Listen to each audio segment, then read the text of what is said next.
Baada ya kufariki kwa Sharifu na kuzikwa hapo, unaambiwa ukadhi alirithishwa mdogo wake, ndio aliendeleza mikoba ya kaka yake. Na japo alipokuwa anaendeleza mdogo wake, Waarabu walivuka bahari wakiwa wanatokea Zanzibar kwa ajili ya kutawala mji wa Mzizima. Walivyofika walifikia kwenye nyumba ya Sharifu ambayo ilikuwa inatazamana na hilo kaburi. Iko barabara upande wa pili.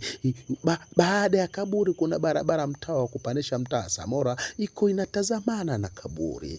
Baada ya Waarabu kufika, walivunja nyumba ya Bwana Sharifu na kujenga ghorofa la kwanza kabisa katika mji wa Mzizima na kusimika utawala wao uliodumu hadi mwaka 1884 baada ya mkutano wa Berlin wa kuligawa bara la Afrika. Ndipo ilivyofika mwaka 1885 Wajerumani walitia miguu rasmi na walianza mikakati yao ya utawala na waliwafungisha Waarabu vifurushi na kuwafukuza kuwarudi kwao. Wajerumani walivyofika walianza masuala ya kutengeneza miundombinu na ilipelekea kuvunjwa kwa msikiti wa Bwana Sharifu na baadhi ya makaburi kuhamishwa pale palipokuwa na makaburi alikolazwa Bwana Sharifu.